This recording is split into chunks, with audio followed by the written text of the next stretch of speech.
Good morning, Rabotai. Welcome to Breakfast in the Class. Breakfast in the Class today is sponsored by Avraham Simmons, dedicated in celebration of the engagement of Aaron Yushi and Angeline Azarkian. Mazal Tov, Mabruk. ירבו שמחות בישראל ובפרט בבית הכנסת הזה ובקהילה הזאת. Also dedicated in loving memory of Mrs. Lily Safra Leah Shalom Shmat. Leah Bat Chana, our philanthropy has reached so many throughout the entire world. The Week of Cobra is sponsored by David E. Ash in honor of you and your substantial capacity to do good today and every day. And finally, the month of Cobra is dedicated in honor of Rachel Syed, donated by her children. My friends, I want to quote to you a pasuk that happens in this week's parasha that if you're not paying attention, you almost don't even realize that it's been said. The pasuk says, Shema'enu, Adoni Nisi Elokim Ata B'tochenu. The people of Chet, they tell Avraham Avinu, listen, you want to bury your wife in our lands? Wow, amazing. Listen, master, you're a prince of God, whatever you want. In the best kever, kibor metecha. I don't know what the Bnei Chet's equivalent of Har HaZeitim was, but whatever it was, Har HaShahwar, you got it, no problem, it's yours. Okay. Avraham says, thank you so much, I appreciate it. Please, Figuli, speak to on my behalf Efron ben Sohar. Go speak to him. V'yiten li et me'arat ha'machpelah asher lo asher b'kseh sadeh. I want the me'arat ha'machpelah. It's at the edge of his field. That's the one that I want. That's the piece that I want. B'kesef maleh yitinena li. Please tell him. I know, back then, the Sephardim and Ashkenazim could argue about who's better, who's closer to Judaism, all that kind of thing. But you want to know, historically, Sephardim have the claim. Avraham Avinu was not from Russia. He was not from Poland. He was not from Germany. He's not from the Ukraine. He was from Aram Naharaim. He was from the Middle East. These guys, they were wandering around Israel, Lebanon, Syria. This is where they were. Aram Soba, Aram Nahar, all these places. Okay, that's where they were back then. Now, what's crazy to me is that even though Avraham is a Middle Eastern businessman, he says words that you could never imagine a Syrian, Egyptian, Halabi guy, Sephardic merchant in the shuk. You could never imagine him saying. What does he say? Bekesef malei yitinenali. I don't want a discount. I don't want a bargain. Don't take a penny off. No Black Friday, no Cyber Monday. You know what I want? I want full price. Kesef malei yitinenali. Could you imagine Avraham Avinu in the shuk culture, impossible. You never say that. And yet, what happens? Vayan Efron. Efron responds and he says, Hahaiti et Avraham. He says to Avraham, Be'ozne b'nechet, to the ears of his people, Lechol bo'eh sha'arirot, to all the visitors and the guests. He's all of a sudden a very important man. He has the field that Avraham wants to bury Sarai Menu. He says to everybody, Lo Adoni, my master, Shema'eni, listen to me. Hasadeh natati lach, I've given you the sadeh. Ve'ame'ara asher bo, and not only have I given you the sadeh, the me'ara, the cave, asher bo, that's in it, ma'arat ha'machpelah, lecha netatiya, I've given it to you. Le'enei b'nei ami, to the eyes of the people, netatiya alach, I've given it to you. You don't have to pay anything. Free gift, kevor metecha, and not only you'll be able to bury it, there'll be plenty of room for you and Yitzchak and Rivka and Yaakov and Leah. It was B-O, G5, right? Bury one, get 5 free. Fadal, no problem, okay? The Chachamim point out something unbelievable. Shema'enu, say Bnei Chet. Shema'eni, says Efron. Listen. What are they telling Avraham Avinu? Each of them, in their own way. Listen carefully. Because what I'm saying to you is not what I mean. Efron says, look, all the people here, everyone's afraid of you. You're a big guy in the area. There's so much respect. The spotlight's on me now. Everyone's expecting me to do the right thing, to hook you up. Figu li be'Efron ben Zochar. Speak to him on my behalf. So listen carefully. Listen what he says. Adoni shema'eni. Listen carefully. Hasadeh nitati lach, the sadeh I gave you, le'enei b'nei ami, in front of everybody else. But, beni ubenak, later on, you and I are going to have a conversation. Later on, this is not what I'm doing. This is what I'm saying in public. But in private, I have a very different request that I want. And that's the interesting thing, because he goes from telling Avraham to take the field for free. Avraham's like, no, I don't want it for free. He says, you know what? Why don't we do this? Give me 400 shekel, over la socher, like the highest form of coin. Avraham paid a fortune of money for this piece of land, far more than what it was worth. And Efron is making it like, between me and you, what's 400 silver, but it's a fortune of money. He went from free to ripping Avraham off, to literally, taking advantage. My friends, we're learning over here a tremendous lesson. The Chachamim explain, what does it mean that Avraham said, I want to pay full price? Well, he had a problem with the bargain? What's the problem? What's the issue? And the Chachamim say something magnificent. He says, the Gemara, the Midrash, the Stipler explains in the Midrash, it says, Im kadamcha chavercha ba'adashim, if your friend offered you beans, kademenu ata b'basar, make sure that you come forward to him and you bring him meat. We live in a dor tahapuchot, in a strange generation now, that you have people in our generation, they prefer beans to meat. But throughout all of history, people understood, right, that meat was more hashuv than plant-based soy, okay? Vilama, why, says the Midrash, Shu gamal lecha techila. He stepped forward first and he gave you something. Okay? You should give him, he gave you beans, you give him meat. What's the idea in the Midrash? And I want to share with you something very powerful.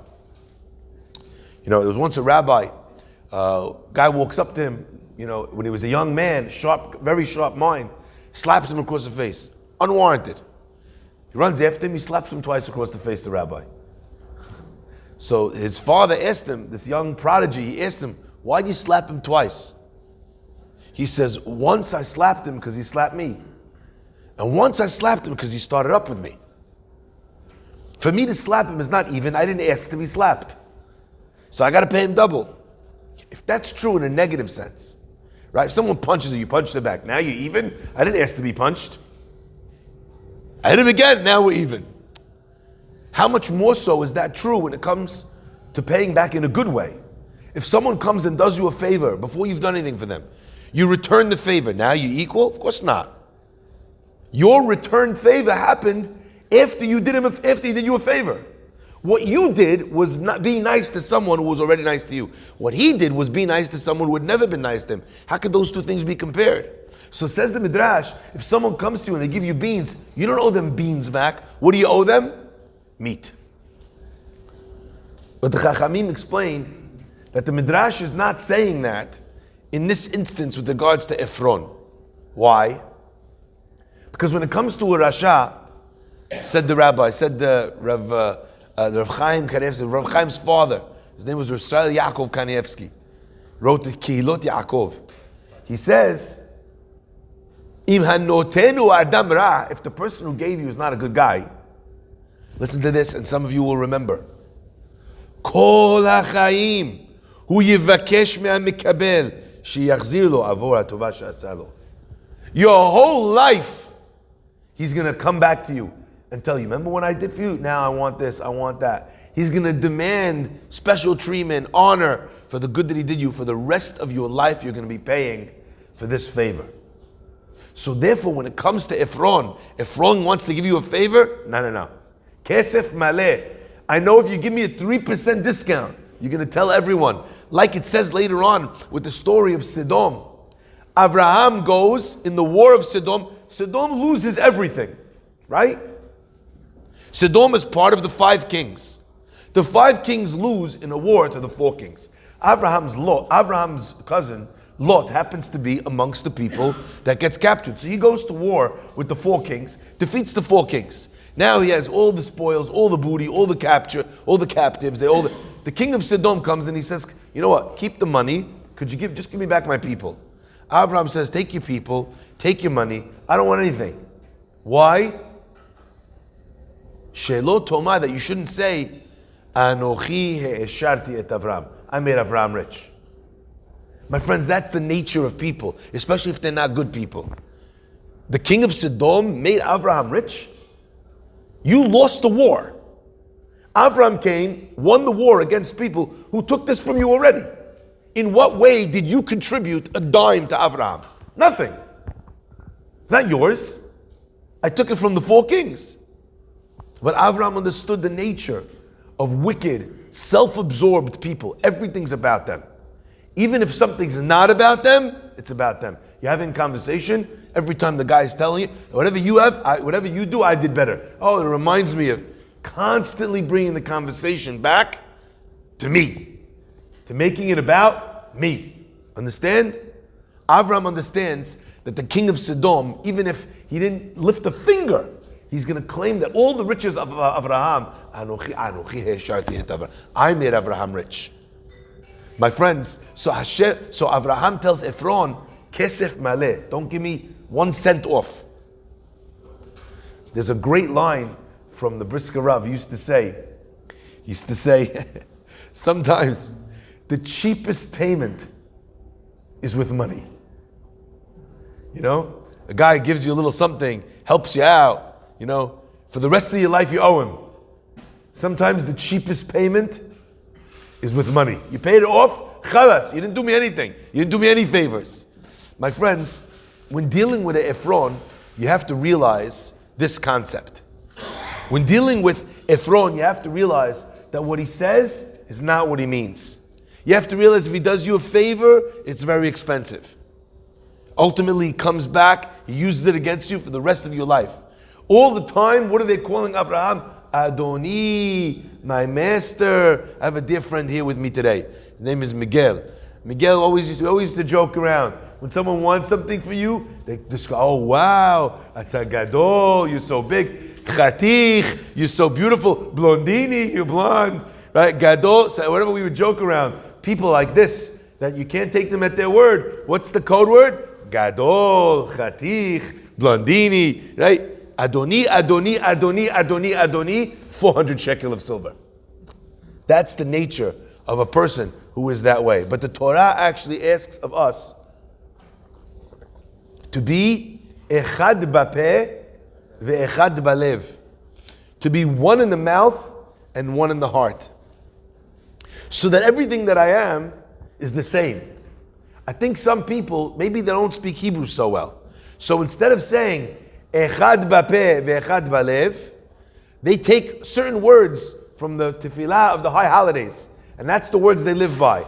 Ahat lemala ve'sheva lemata.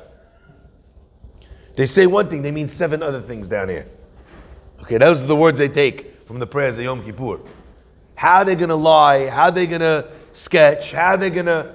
That's the nature of a person like Efron.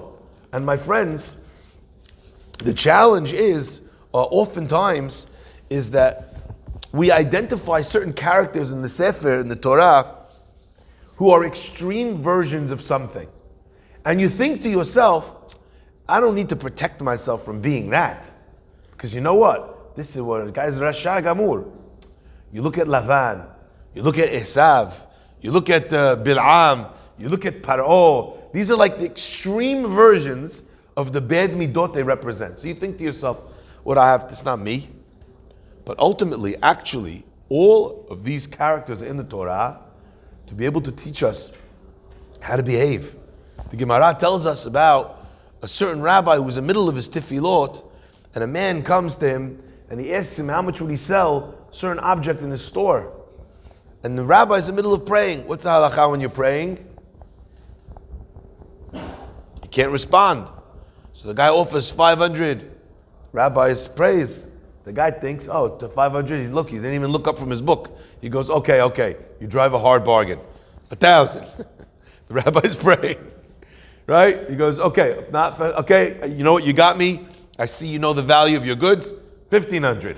He's praying. 2,000, 2,500, 3,000. Finally, the rabbi finishes. Man, he tells the guy, I'll sell it to you for 500. He says, what do you mean? I'm up to 3,000 now. I don't think you know how this works. The rabbi says, when you said 500, Gamar belibi, I decided in my heart to sell it to you. And once I decided in my heart to sell it to you, it's yours. Khalas. Now, my friends, I want to point this out. Listen carefully. There's a concept in halakha called Divarim Shibalev, Enam Divarim. Words in the heart are not things. Let's say I decide, you know something, I want to do this deal. Okay, I'm in.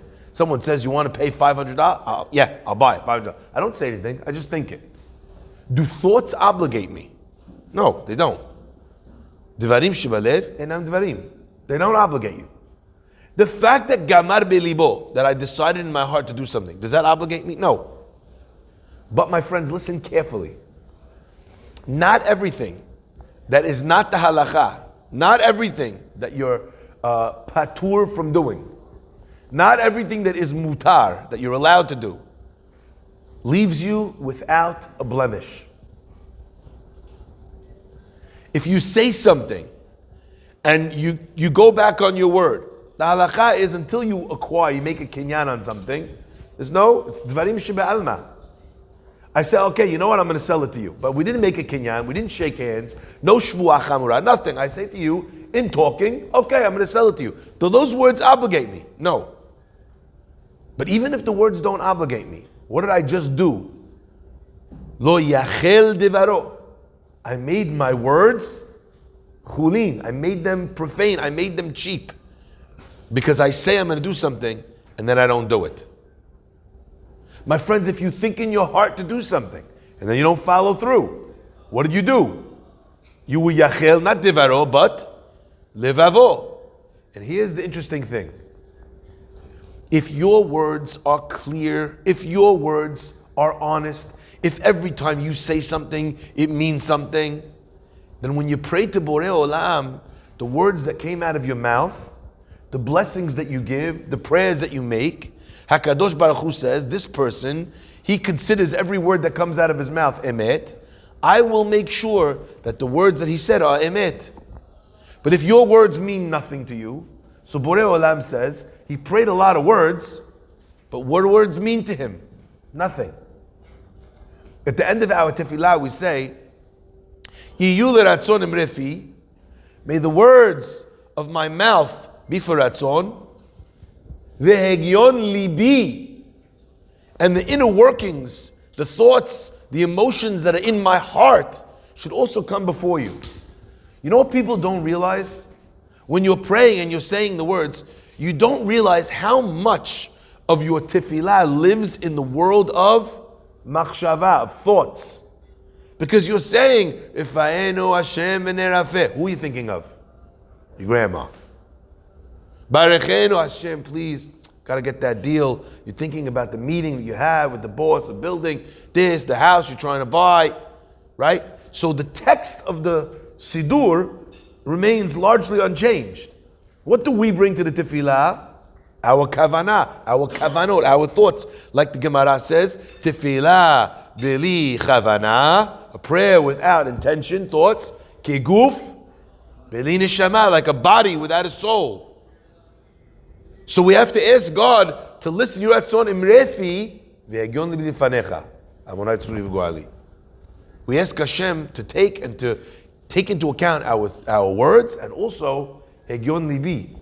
But my friends, if your heart is a heart of deception, if your heart says things and doesn't follow through, you think you're going to do something, you don't follow through, you yourself have already said that your heart is a heart which is kozeb. It lies. It's deceitful. It's not true. If your prayers, if your word, if you are echad bapeh ve'echad balev, oh hey, how you doing? Best guy ever, best person ever, Rabbi, behimbak, mafi mitlak. He turns around, you stab him in the back. Yeah, you talk about him around. if that's the type of person you are, then you've created a wall, a mechitza shel barzel, a wall of steel between your mouth and your intentions and your thoughts.